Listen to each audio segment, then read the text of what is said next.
Silav, roj baş hevanno hêvîdar hûn baş in. Îro çend û çên ku Mamedekirine dixwazim ji we re pêşkêş bikim bi taybetî di derbarê Rojavayê Kurdistanê de. Rojavayê Kurdistanê hevanno di erîfeya biryarekî pir giring de ye. Ya ew ê temamî entegreyê dewleta îro ya Şamê bibe û dawî li hebûna xwe bîne, yan jî ew ê hebûna xwe bi şiklekî biparêze û hewl bide bi Şamê re li hev bike. Weke du herêmên cuda, weke rêveberiya Xweser, weke otonomî, federasyon navî çi dibe bila bibe, hebûna xwe ya îro weke rêveberiya Xweser xwe biparêze.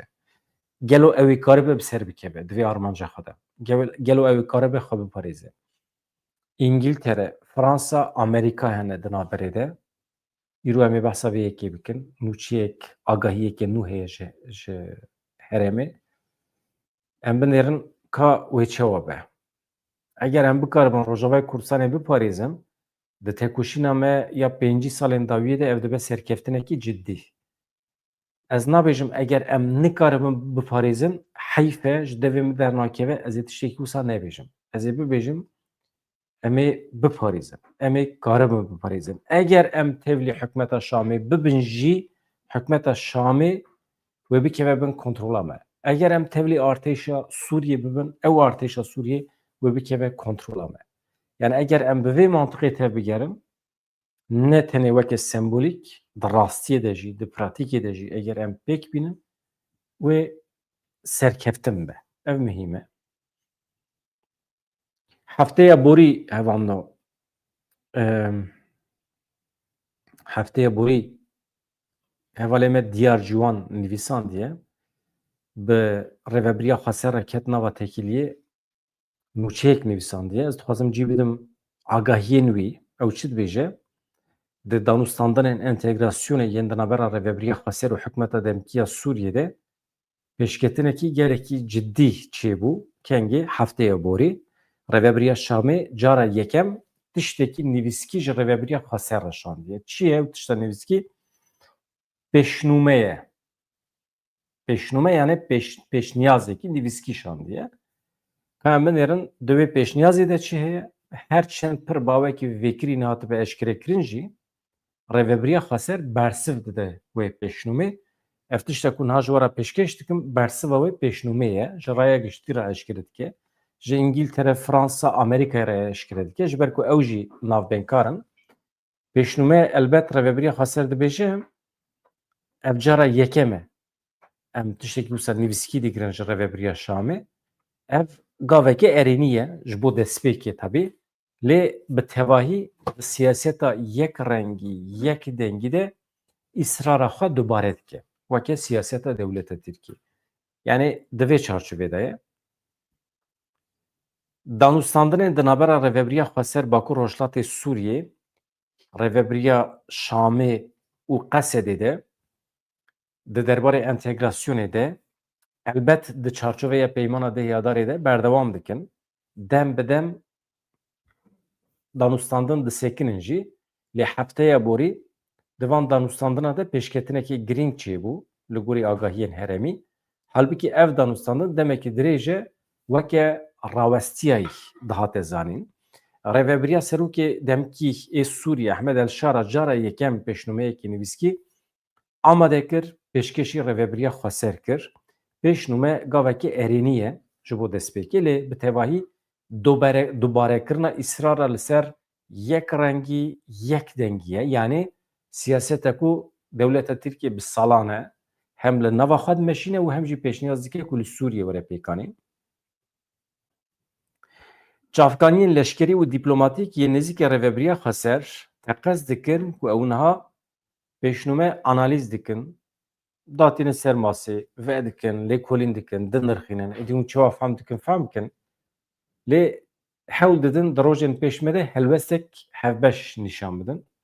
Bi tevlîbûna hemî kesên xwedî biryar ê li Rojava.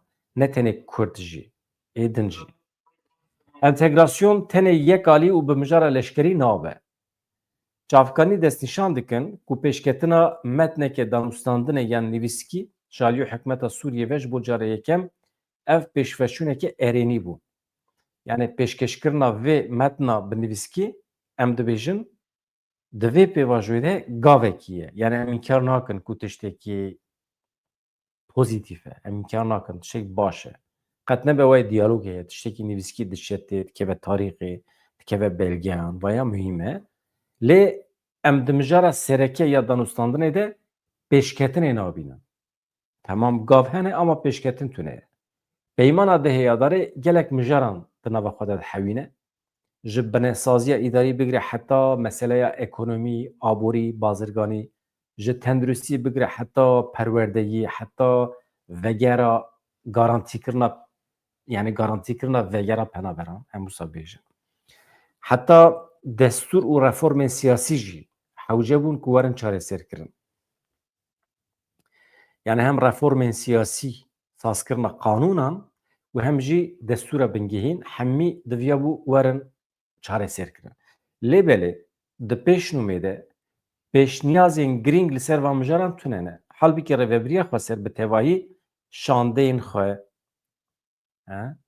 ew komîteyên ku saz kirine şandina Şamê, rêveberiya Xweser bi sazî û dezgehên xwe ve bi heyetên xwe re heta niha dibe pêşnûme amadekirin çend cara pêşkêşî aliyên Şamê kiribûn.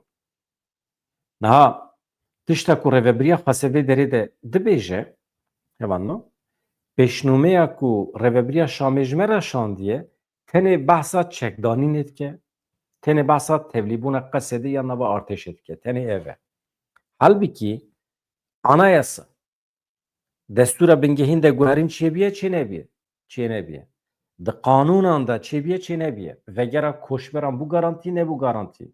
Çê nebiye. Di meseleyên aborî de tu pêşketine ne? Tune ne? Tenduristî, xestexane, însan, sîgorte tu tiştekî we çê nekiriye. Heye tune Qesedê were tevlî artêşê bibe. Xilas. Ama tu tiştekî tune, bingehekî tune.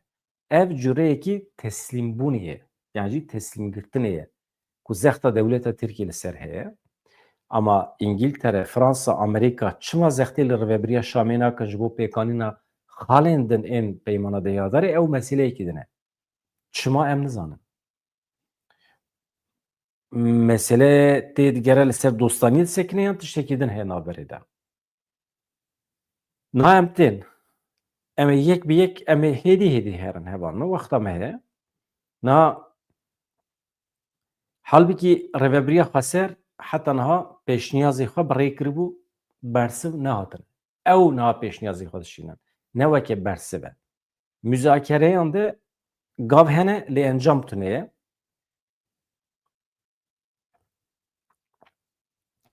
Ew çavkaniya rêveberiya Xweser ku agahî dane hevalê me diyar ciwan çi dibêjin?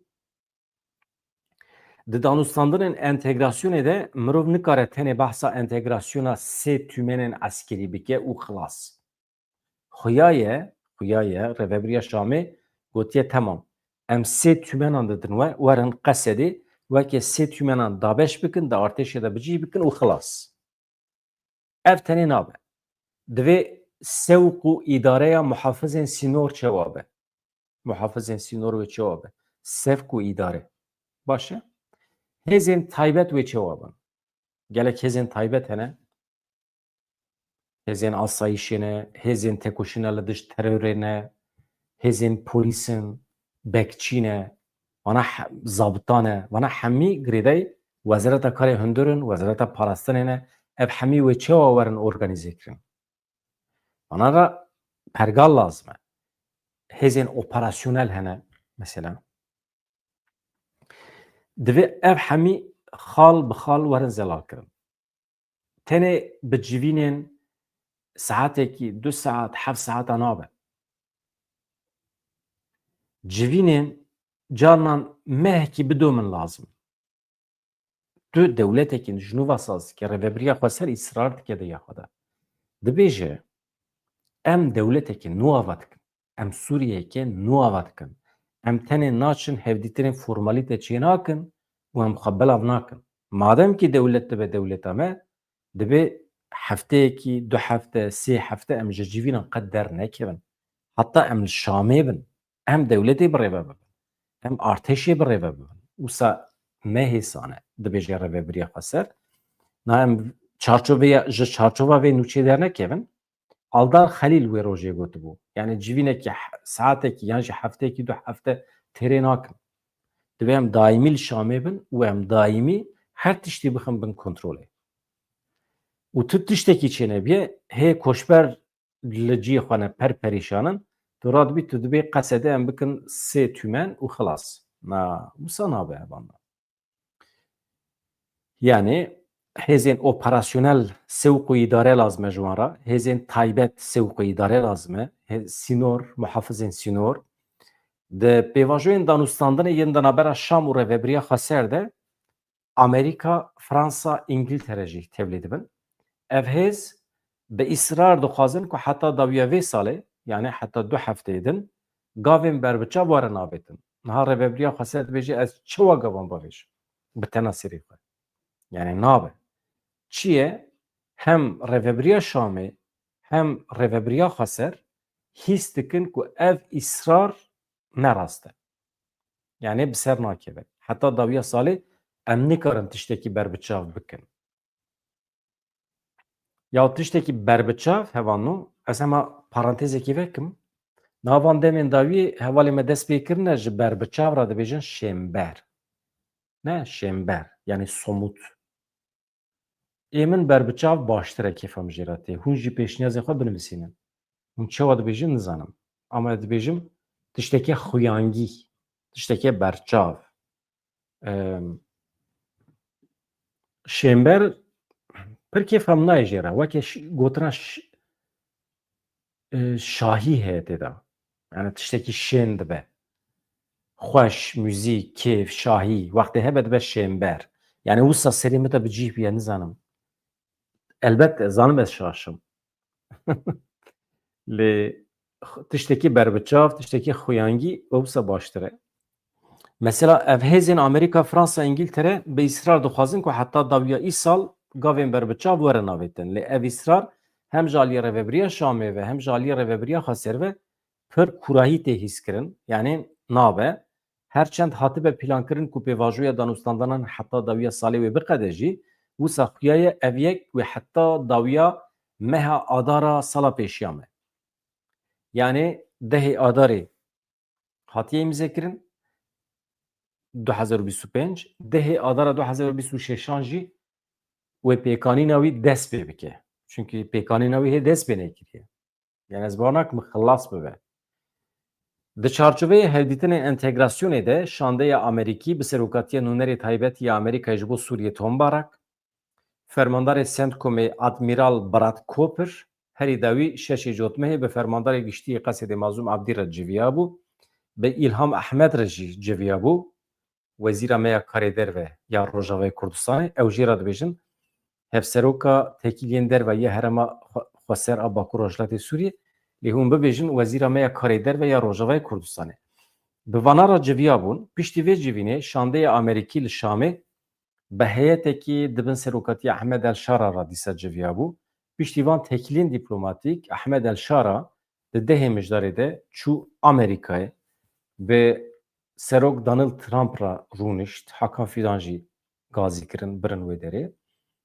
Bi hev re çi axivîne pir zelalî ji raya giştî re eşkere nekirin. Lê Mazlûm Abdî derket got naveroka van hevdîtina ji min re hatiye gotin.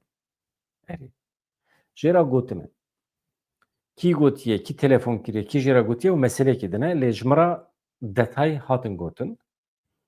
Dibêje ji xwe beriya du hefteya Mazlûm Abdî derketibû gotibû em hêza herî mezin ya rêxistinkirinê li Sûriyê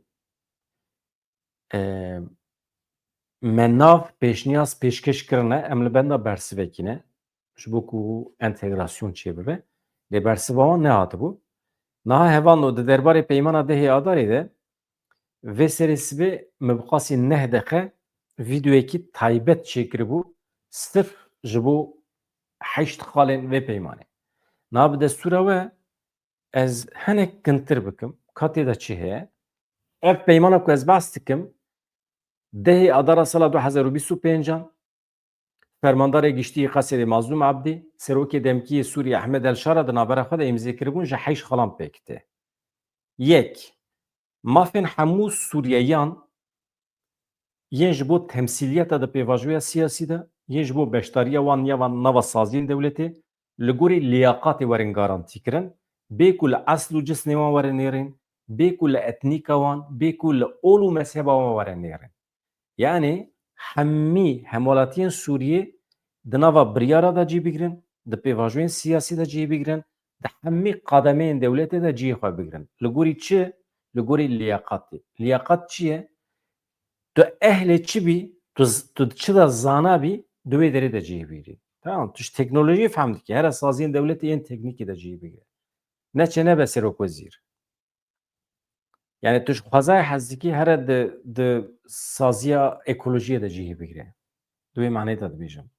Yani sırf ji malbata te malbatekî manevî ye, tu nikarî werî bibî serokê tiştekî.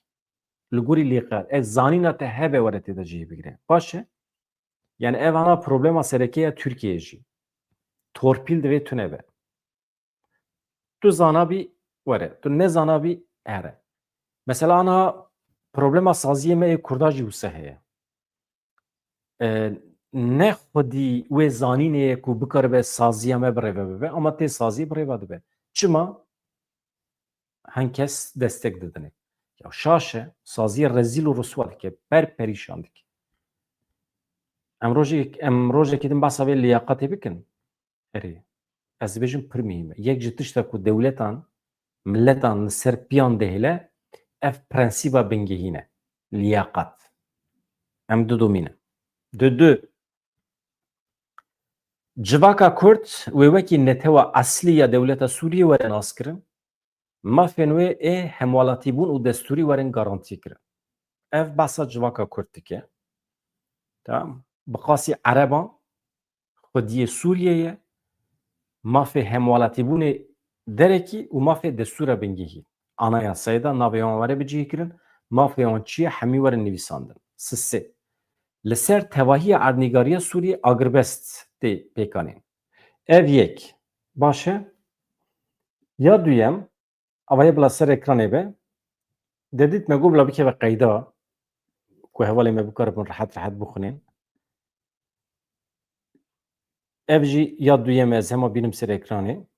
Ev jî ya duyem e, ew jî xala sêyem e. A ji wara.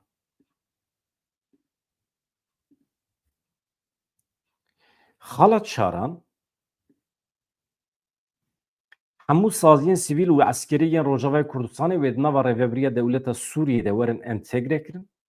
Deriyên sînor, balafirgeh, heremên petrol û gazê wê bikeve bin kontrola dewletê.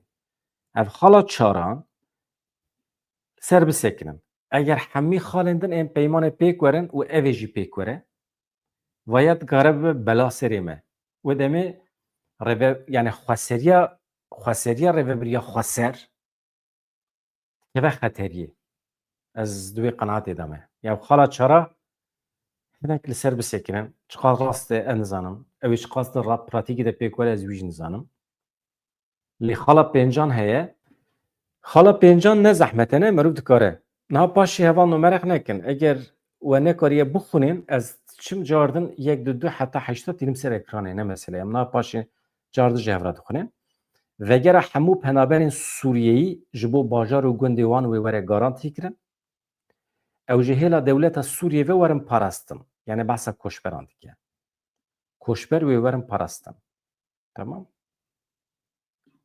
Ev jî xala şeşan e ez ana ji wara tînim ser ekranê. Dewleta Sûriyê di şerê wî li dijî bermayiyên rejima Esad û rêxistinên ku ewlehî wî yeketiye welê tehdît dikin de were destê kirin. Hem ji aliyê eskerî ve hem ji aliyê sivîlan ve. Yani merûv li cem dewletê cih bigire. Em ê li cem dewletê cih bigirin hevan. Xala heftan. A şeşa çû. Nayem hatin a heftan. Ew çi ye? Hevalên ku dibêjin em nizanin di peymana dehê adarê de çi heye û filan bêvan a ji wara. Na ez terim serî de cardin em yek bi yek digirin. Bangên ji bo perçebûnê, gotinên kîn û nefretê, inisiyatif û daxwazên ku perçebûnê di civakê de gur dikin, mezin dikin, wê werin redkirin û qedexekirin. Yani bölücülük dibe suç. Wekî li Tirkiye. Tu nikarî dawa perçebûnê bikî. Dîsa di nava Rêveberiya Şamê de bangên ji bo kuştina Kurdan, biçûkxistin, kîn û nefret, bangên li dijî Elewiyan mesela. Ev peyman di demekî wisa de hat îmzêkirin ku li dijî Elewiyan komkujî hebû. Ev hal hinek ji bo wan e jî. Kîn û nefretê dadixî hevan da. Bangên ji bo perçebûna welêt, bangên ji bo gotinên kîn û nefretê, înisiyatîfên ku perçebûnê dixin nava civakê. Vana çima basa înisiyatîfê dike, yani tu dikarî rêxistin û tevgiyan û komele saz bikî ji bo bikarî bî perçebûnê bixî nava civakê. Vana tên redkirin. Yani di şertekî wisa de hevanno ew jî tişe. Herema Durziyan jî hele herema Elewiyan jî hemî tevlî dewletê dibin. Dewleta Tirkî jî mecbûr e derkeve. Dewleta Tirkiye mecbûr e divan şertan de na. Dewleta Tirkiye mecbûr e li gorî vê peymanê tev bigere hemî çeteyên xwe vekişîne yan jî belav bike li cîhanê belav bike. Dişîne malê wan, dişîne ku derê em nizanin lê divê ev çeteyên ku ji aliyê dewleta Tirkiye ve hatine xwedîkirin, mezinkirin, rext û çekkirin divê li Sûriyê nemînin. Ew muhîm e. Hala heşta komîsyonên xebatê ji bo ev peyman heta dawiya salê were bi cîhanîn kar bikin. Hevanno, heş xalên peymana dehê adarê bila kes nemîne ku bibêje min nexwendiye em nizanim têda çi heye. Hala herî krîtîk ku dikare me bixe zorê hala çaran e. Êdin hemî girêdayê hikûmeta Şamê ye, erka wan e, wezîfeya wan e divê ew bicih bînin. Hala çara girêdayê me ye. Êdî em çawa ji nav derdikevin em nizanin. Yek, mafê hemû Sûriyeyan yên ji bo temsîliyeta di pêvajoya siyasî de û yan nava saziyên dewletê de li gorî liyaqatê werin garantîkirin bê ku li esl û cisnê wan were nêrên, bê ku li etnîka wan û mezheb û ola wan were nêrên. Ev yek. Du, civaka Kurd wê wekî neteweya eslî ya dewleta Sûriye were nas kirin. Mafê wê ê hemwalatîbûn û destûrî were garantî kirin. Sisê, li ser tevahiya coğrafyaya Sûriyê agirbest were îlan kirin û were pêkanîn. Çar, saziyên sivîl û eskerî yên Rojavayê Kurdistanê rêveberiya xwe ser. Hemî. Wê di nava rêveberiya dewleta Sûriyê de werin entegre kirin.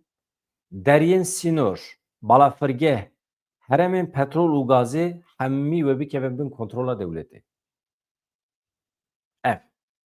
Ya ku me dixe zorê ev e. Nizanim yani. Ê min şik û şüpheyim heye sebê xalê. Pênc.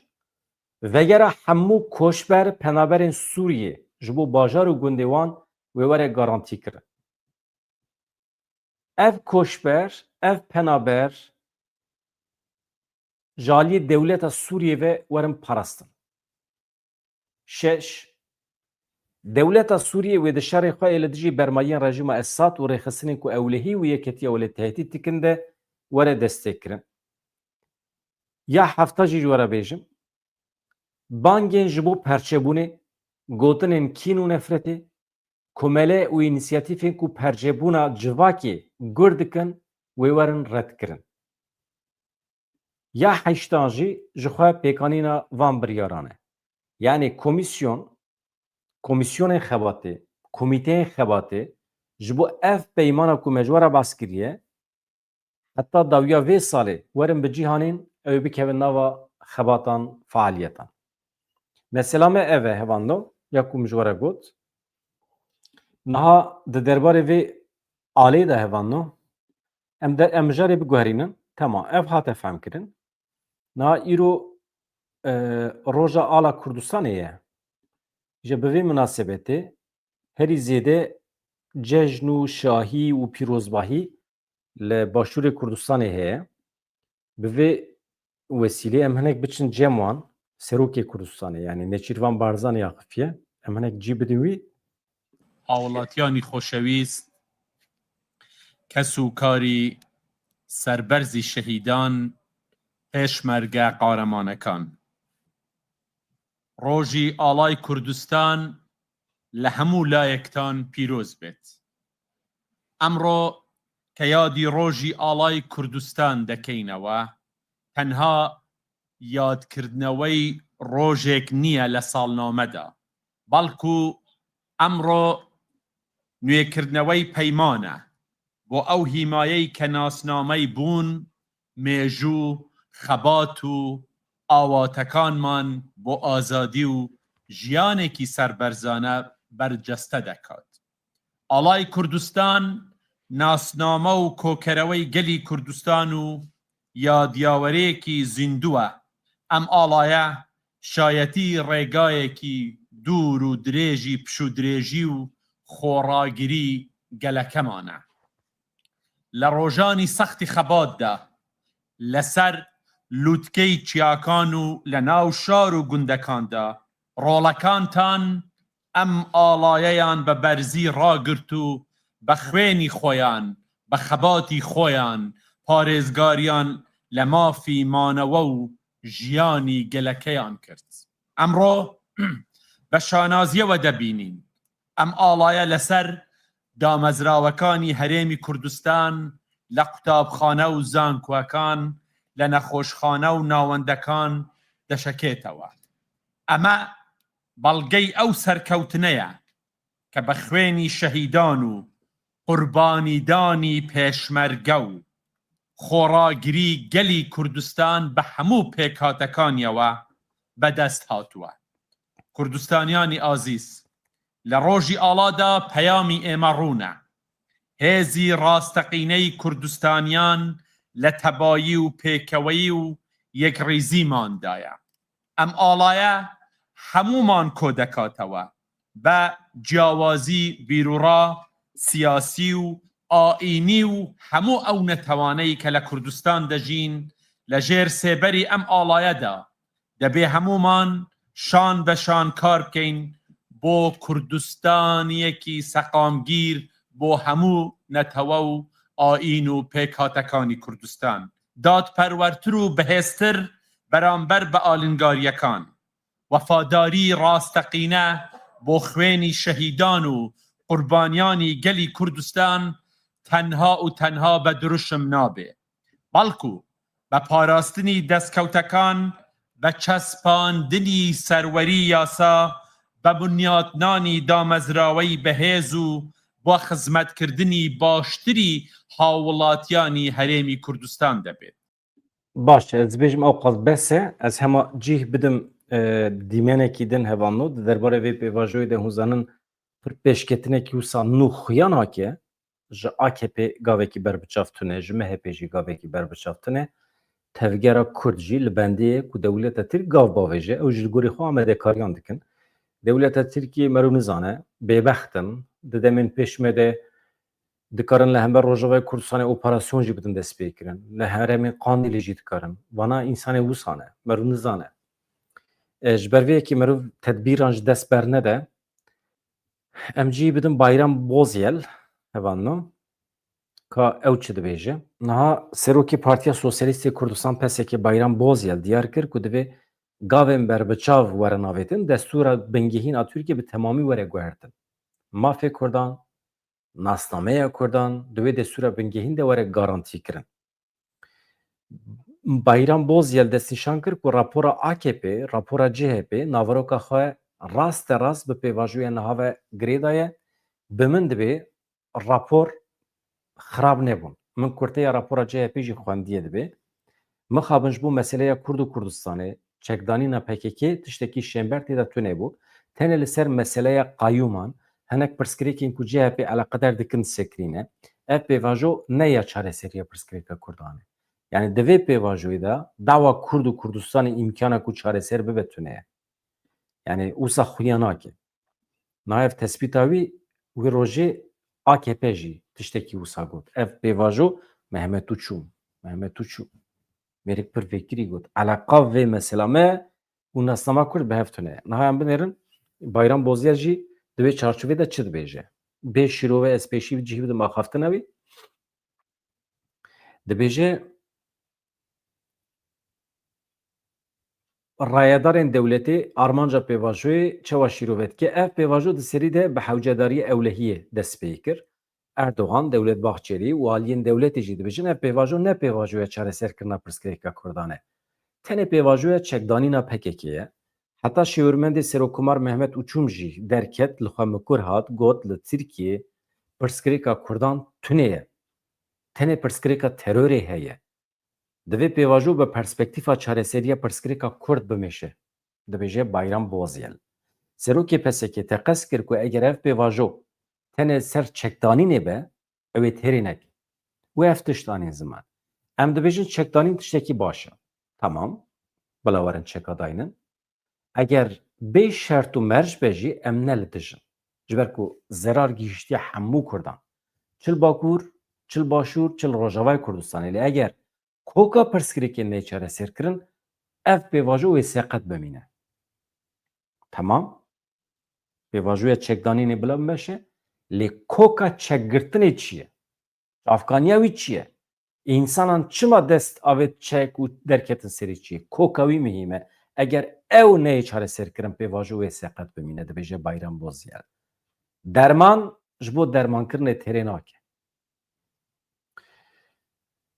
AKP naxwaze pêvajo ji qalibê wan were derxistin. Bayram Bozyel diyar kir ku AKP û dewlet naxwazin aliyê din jî tevlî pêvajoyê bibin. Çima? AKP naxwaze em jî herin tevlî vê meselê bibin. Naxwaze em rexnê xwe û pêşniyazê xwe ji wan re bişînin. Em naxwazin em jî herin mudaxele bikin ya jî tiştekî nû bibêjin. Meseleya Kurd bînin rojevê dibe ew tiştekî wisa naxwazin. Nabêje em. Yani ew naxwazin em mudaxele bikin ya jî tiştekî nû bibêjin. Ew naxwazin em herin meseleya Kurd bînin dayînin bixin rojevê, dayînin ser masê. Ji ber vê yekê jî ew ji nîqaşên berfireh ditirsin. Aciz dibin. Divê destûra bingehîn bi temamî were guhertin. Bana gotinên girîngin ê Bayram Bozyel ez ema ji we re bêjim.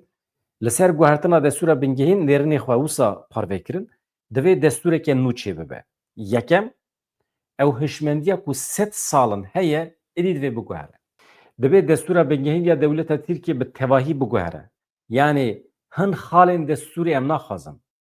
Falan madde, falan xal, falan madde li dijî Kurdan e em biguherîn tiştekî wisa na.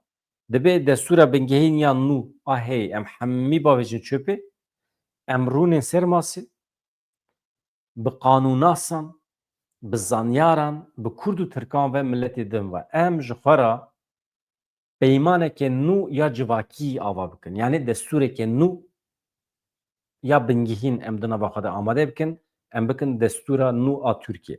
Wê demê merû dikare bi hev re bije. Dibêje. Ev destûr piraniya Tirkiye înkar dike. Ev destûra îro ya bingehîn pir zimanî, pir neteweyî, pir mezhebîbûnê înkar dike. Dibêjin her tişt yek e. Yek ziman, yek dewlet, yek millet ev ne rastiya Tirkiye ye. Bey meseleya Kurdan jî Tirkiye ne yek millet e. Yani edî mesela Kurd û Kurdistan em dayîn aliyê ki. Yani Tirkiye ne yek millet e. Nasnameya Kurdan divê di destûra bingehîn de were naskirin.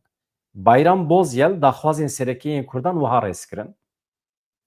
Ev jî mühîm e ji bo kesên ku dibêjin Kurd çi dixwazin. Kurd çi dixwazin Bayram Bozyel wisa rêz dike. Divê di destûra nû de nasnameya Kurdan were qebûl kirin.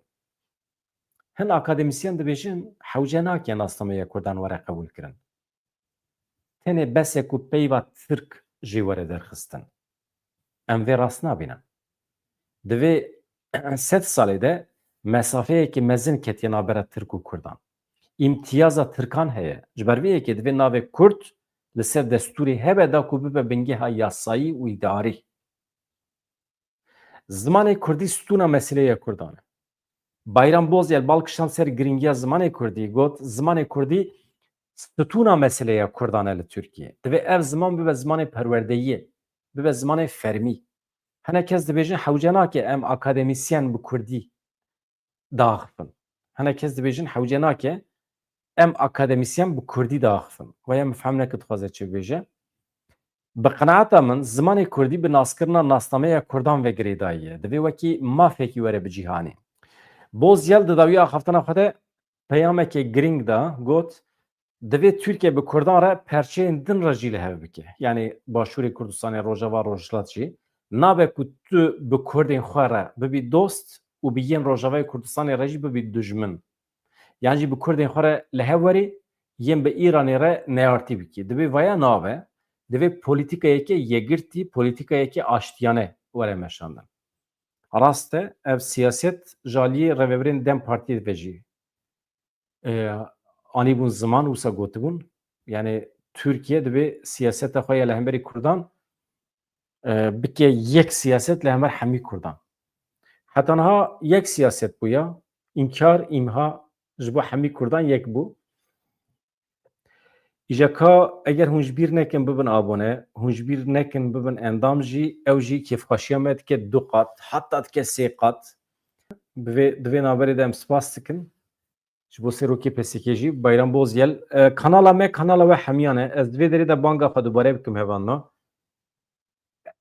ez amade me divê kanalê de cih bidim hemî siyasetmedarên Kurdan çil Başûr çil Perçedin çil Bakur hemû siyasetmedarên me ê ji hemû partiyan kî dibe bila bibe ez amade me ji wan re cih vê bikim pêşwazî bikim vê derê bibin mîvan û behsa siyaseta xwe bikin em jî pirsê we ji wan bikin baş e kîjan hevalê me siyasetmedar bixwaze ne tenê siyasetmedar jî beşê din jî dibin kî bixwaze li ser medya civakî dikare xwe bigîne me li ser Twitterê li ser X'ê li ser Instagramê li ser Messenger dikarin xwe bigînin me hema bediran dere binivîsin temam e ez bersiv didim her kesî û bila werin siyaseta xwe bibêjin bi hêviya rojên xweş azad dem baş silav hevanda